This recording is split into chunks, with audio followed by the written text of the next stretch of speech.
Hi folks, Greg Marchand here. Welcome to another episode of the Virtual Instructor-Led Training Program brought to you by the Service Sales Academy. In this episode, I want to talk to you about presenting the estimate. It goes along with the video preparing the estimate. So check that one out maybe before you see this one. Now, after you're done preparing that estimate, you've got to deliver it to the customer. And this is essentially part of your sales steps, right? And I'll make that point about halfway through the program here. I want to reiterate though that preparation equals successful presentation. You cannot skip that preparation part. I know that sometimes the preparation is a royal pain in the rear end because you're busy and it's the last thing you want to do, and you got 1,000 people coming at you wanting something, needing something. But your presentation is not going to go well unless you're well prepared. So prepare yourself. The confidence that you have when talking to the customer about the estimate means you're going to get a yes. It means you're going to sell this thing successfully. If you're confident in your estimate, you'll be confident in your presentation. So feel confident about your estimate. Get any questions you have about it answered before the presentation. I see sometimes that service advisors they'll throw together a hasty estimate. They'll have some questions about it and they'll just think to themselves, maybe they won't ask, and they'll go present. Well, I can almost guarantee you this guy named Murphy out there and his Murphy's Law will for sure make it so that the customer is going to ask you whatever question you didn't get the answer to, right? So get your questions answered before you go and present to the customer so that when they ask, you are prepared. And use your technicians, right? Understand what needs to be done. Understand, what the part prices are. Understand what's involved with the labor. All right, and we'll talk more about that in just a second. But have confidence in your estimate and have confidence that you are ready to do the presentation. Now, look, if you've done this for 40 years, I get it. You have confidence. But also get your questions answered. Don't just assume you know because something you learned 10 years ago is probably still true. Honestly, it probably is not. So still ask those questions, but get better and better all the time, even if you've done this for a long time. Now, I want to say a couple things about some things that I observe in the shops that I work with. Never forget that your job is to present the truth. You're presenting facts, right? And really at the end of the day, that's all you're doing. Right? That's your job. Your technicians do the diagnosis. Your technicians do the repair. They bring you what they found, what's wrong, and then you put together what we got to do to fix it. And they're just facts. There's nothing more to it than that. In the estimate, the facts that exist there are the 3 C's. They're the complaint, the cause, the correction. Here's what the concern is. Whether the customer brought it to you or whether you guys found it. Here's what the concern is. Here's what caused this concern. And here's what we'd like to do to take care of this for you. Those are just facts. All right, and you've also got the labor time. Look, the labor time is published. Maybe it's bumped a little bit. That's okay. No problem. Every other shop's doing it. The part price is just a fact. You can go look this up online. And customers will, right? And then the promise time. It should be a fact. I know it's not always, and the promise time can be a little bit of a gray area. But you're just delivering the complaint, the cause, the correction, how much time is involved, what the part price is, what the total price is. These are just facts. And that's what your job is to deliver those and to help the customer understand the truth about their needed auto repair or service or maintenance. Now, that leads me to this. Don't feel bad. I still see this. Service advisors will look at an estimate and they'll go, wow, that's a lot of money. Well, if you think it's a lot of money, you got to ask yourself, why do I think it's a lot of money? Is the labor time right? If the labor time's right, okay. Your hourly rate's your hourly rate. You didn't set that. The boss set that. If you don't think that's okay, then you need to have a discussion with the boss, or you may need to find a different job. And I'm just being honest here. Is the part price real? Did you look up that part price? Is that what everybody is charging for parts? And look, if the labor time's okay and the part price is okay, and you're not going to do anything about the hourly rate, then you've got nothing to feel bad about. The problem I see is that people don't think of it like this. And there's one gentleman I know in particular that looks at his estimate and he goes, there's no way they can afford this. There's no way they're going to say yes to this. And he would take it upon himself to adjust everything without talking to anybody. He would adjust the matrix price. He would adjust the labor time. He would get it to a price that he thought he could sell, that he could look the customer in the eye and go, this is a good price for you. But what was he doing to the business? And it's a small business. He was killing the business and will continue to, as long as he is continued to allow to do that. So, look, if you think the price is too much, you've got to break it down and see if it's really real. And if the price is really real, look, it is what it is. You and I can think something costs too much, but it's 2018 as we're filming this. That's just the real world. Okay, so don't feel bad. Your job is just to deliver the facts. And as I say in our sales class, don't sell from your own wallet or your own pocketbook. All right, just deliver the facts. They are what they are. If you have a challenge with it, talk to the boss about it. Okay? Always, when you present that estimate, always present the customer concern first. Even if there is something that is huge, major, so much bigger, above and beyond the little concern they brought it in for. It goes back to that need recognition we talk about all the time in the sales programs. They recognized a need for something. They came to you for that need. That is where their head is at. Present that first. That's the easy sell too, all right? That's one of the points I always like to make. Look, you know what? They're already in the buying process with whatever that thing is. If there's something else, that's fine. We'll get to that. But the concern they brought it in for is what they brought it in for and what they want to hear about, okay? And then anything else that is necessary, that's major, that maybe is above and beyond what they brought it in for, present that second, okay? But put their concern out there first, no matter what it is, no matter how little it is, whatever it might be, even if there's something that way more major, give them their concern first, and then get to the major one secondly, all right? And always do that. Once you've presented their concern and then any major concern that you may have, something they have to take care of, everything else, prioritize it for them by safety, needed repairs, maintenance items. Because here's what's happened as you've presented the estimate. You've talked to them about their concern, but all of a sudden you brought up something that they weren't ready for. You brought up something they had no idea was a problem, was so major that they would have to spend the money on. So now their head's kind of spinning and they don't really know what to do. So all of a sudden the only thing they know to fall back on is what? How much? How much is that going to cost?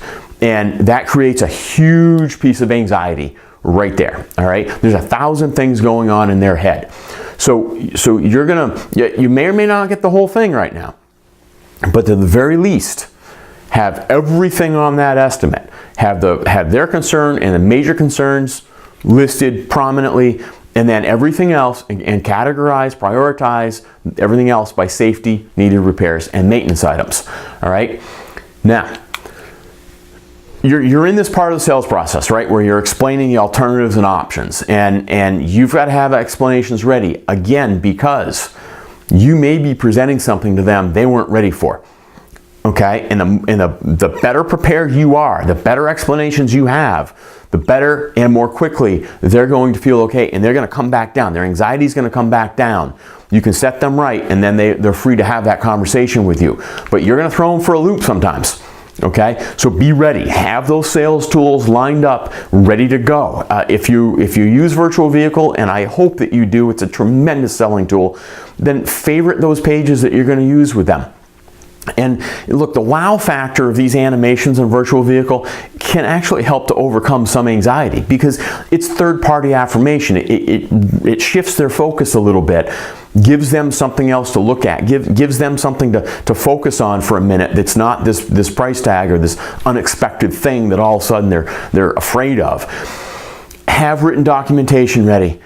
Be ready with that third-party affirmation. Maybe it's a video source that you like, okay? Maybe it's our technical knowledge for service advisor video piece that you've got queued up and ready to go. Maybe it's a technician that you want to use. We mentioned in a video recently, could even be another customer that had something similar happen that happens to be right there. All right, but be ready with all of these things because you need to bring that anxiety right back down, and these things can actually help with that. When the customer starts asking questions, especially when they're anxious, because sometimes we feed off that anxiety of that person sitting in front of us or standing in front of us. When they start asking questions, communicate with them using those 3 C's, that complaint, cause, correction. If you put each one of those suggested repairs or needed repairs in the context of complaint, cause, correction, it can again help focus them. They can begin to understand, instead of this big animal that just got landed in their lap where, oh my goodness, I had no idea, how much is this going to cost? Let's put it in the context of, here's what's wrong, here's what caused this to be wrong, and here's what we need to do to take care of this, and help to focus them that way. And look, remember too that they may be asking questions because they don't recognize the need for something. In my scenario that I keep presenting to you here, it's not that they don't recognize the need necessarily, it's that their head was with a different need, right? So now we need to create need recognition with this new thing. Well, maybe we did too good of a job with that, and all of a sudden they just feel like they were hit over the head with it. A lot of times customers will ask questions because they don't feel the need recognition. Put it in the context of those 3 C's. It's a great communication tool when you're presenting the estimate. Don't be afraid to use technicians either, right? I mean, they can be really useful in helping describe, what's got to go on, why maybe why the repair is 6 hours long, or why a component went bad, or yeah, I know that you thought it was just a battery, but here's why you need a battery and an alternator, something like that, or when we get this thing apart, here's what we generally find. So that's why we're recommending these other parts and this other service, okay? They're also seen by a customer as a third party. And so they can bring that third party affirmation to the table sometimes. It's not that the customer sees them as completely separate from the business, but they don't generally get to talk to them enough.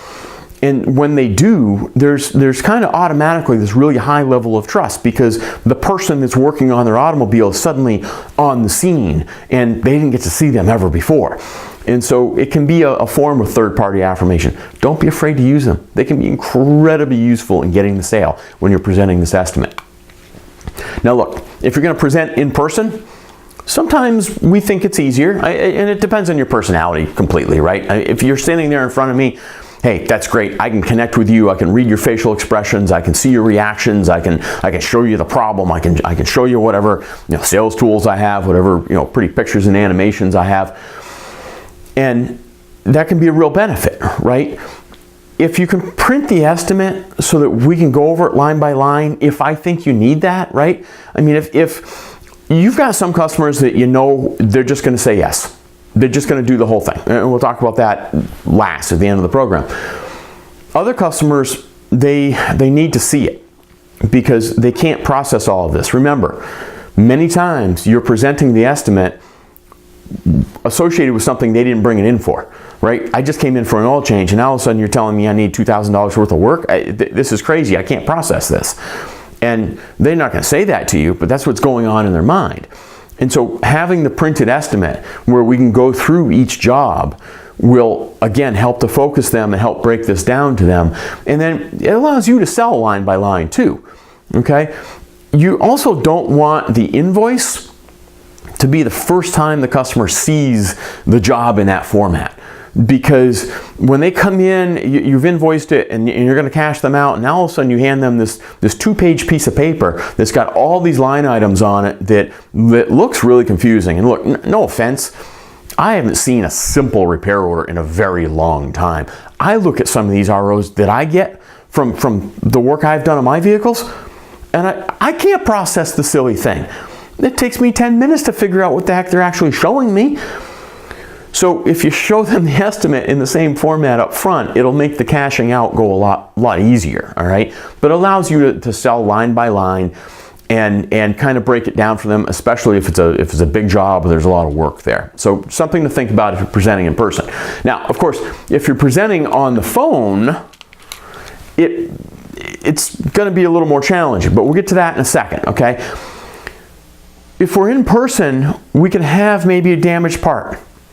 Maybe we can have a new part in hand. Maybe, sometimes for customers, seeing the damaged part, seeing the old part, and seeing a new part, it really kind of makes it real for them. Now, I know that you don't always take parts off the cars. I get that. Sometimes during diagnosis, it's what happens, and those are the times when we can really bring those out and show them to the customer. I understand most of the time you're going to be showing them a picture, you're going to be showing them a video, you're going to be walking them out to the automobile to show them. If you have a new piece, show them the new piece, because they may not know what the thing does, but they can see, ooh, that's ugly and that's awful pretty and shiny.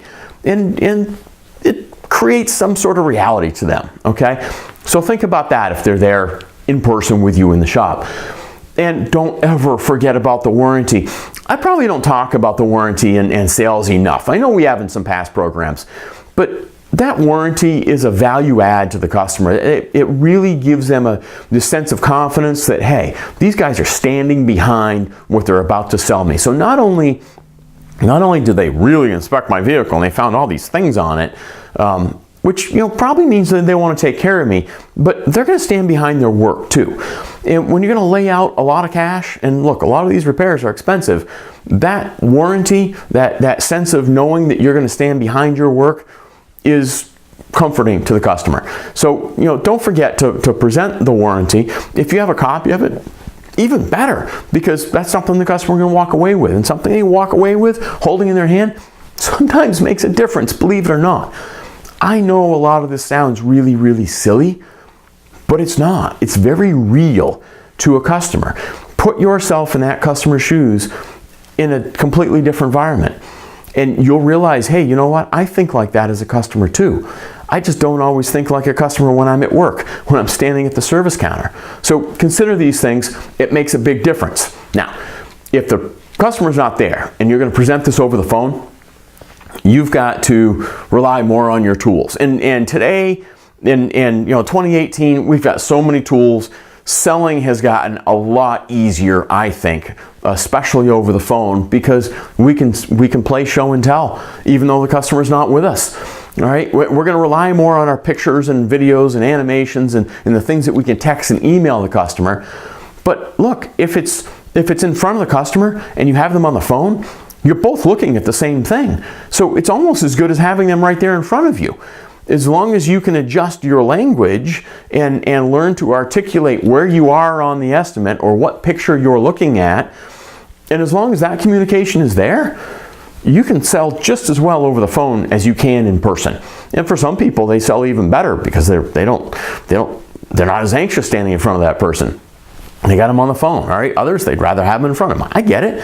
But the point is, when you're presenting over the phone, have these things lined up. Send these things out to the customer before you pick up that phone, so that when you pick up the phone to present the estimate, you can say to the customer, hey, I just sent you an email, I just sent you a text, pull that up so we can both look at the same thing, same time. I want to point some things out to you.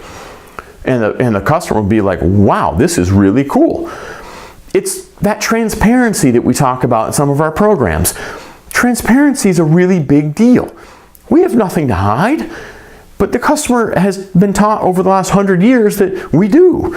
And so now, even over the phone, we can lift the veil of transparency, or lift the veil and show them transparency is what I should say.